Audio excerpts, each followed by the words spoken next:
Il y a un truc qui m'a énervé hier. J'ai regardé les chaînes d'infos et on a ressorti de la naphtaline Jacqueline Moureau. C'est l'une des premières voix qui avait appelé un peu, qui avait excité la mobilisation. Et alors, bon, elle n'a pas été que sur CNews, elle a été ailleurs. Et là, il y a un parterre le soir dans les débats de chroniqueurs qui sont objectivement compétents, qui savent très bien de quoi il leur retourne.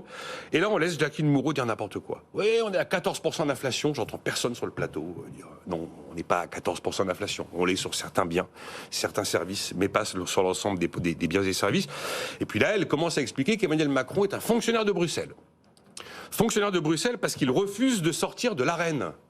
L'Arenh, c'est le tarif encadré d'EDF par l'État. Je me suis demandé de quoi elle parlait, parce que l'Arenh, au contraire, c'est un tarif encadré qui préserve les clients d'EDF des hausses de prix.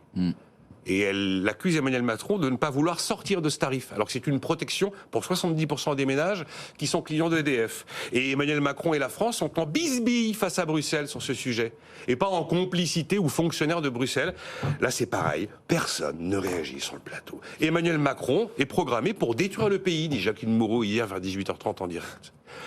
Je sais pas, ma réaction vous semble... J'ai plein d'auditeurs qui ont réagi. J'ai juste une question à vous poser, Nicolas. Allez-y, Xavier Timbaud. C'est Jacqueline Moureau que vous contestez ou CNews? Les deux. Oui. Je veux bien qu'on donne la parole à quelqu'un, mais quand on entend des âneries pareilles, des contresens pareils et qu'on ne réagit pas, là, Nicolas Dose, les Gilets jaunes, c'est une création médiatique. Il faut remettre les choses au point. Une vraie manif. En France, c'est combien de manifestants? C'est 800 000, c'est 700 000, jusqu'à 1 million, on a connu.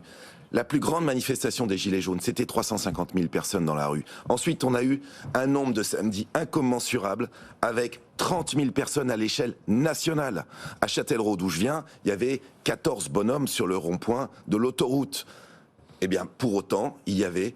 parce qu'il y avait de la casse sur les Champs-Élysées, il y avait des caméras de BFM TV qui étaient là absolument en continu et qui racontaient que la France était à feu et à sang et qu'on était en 1789. Une pause, mais franchement, c'est une création strictement qui n'a aucune légitimité démocratique. Ils ont essayé de se présenter. Mais il n'y a pas de représentant. Ils n'ont rien fait. Ils n'ont absolument rien fait. Aucune légitimité syndicale, aucune légitimité démocratique. Et c'est vrai que ça plaît aux journalistes. C'est le monde dans lequel on vit. Hier, quand j'entends effectivement que le gouvernement va péter si on ne sort pas de l'Arenh, là, je me dis, mais de quoi parle-t-elle? Et après, il n'y a pas que CNews, non? Parce que là, le mot gilet jaunisation commence à survenir partout. Bon, on n'est pas obligé de débattre de ça. Hein. On a plein de sujets à suivre sur l'inflation, le marché de l'immobilier. Non, mais quand on vient dans votre émission, on ne peut pas dire de bêtises, parce que dès qu'on dit une bêtise, vous nous reprenez. Donc, ça dépend. Voilà. On a le droit d'avoir des avis aussi, mais là, ce ne sont pas des avis. L'Arenh, je rappelle, c'est l'accès régulé à l'énergie nucléaire historique.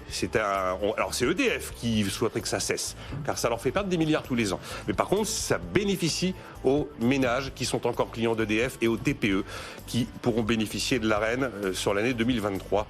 EDF vend à perte, alors 42 ou 49 € actuellement le mégawattheure. À tout de suite.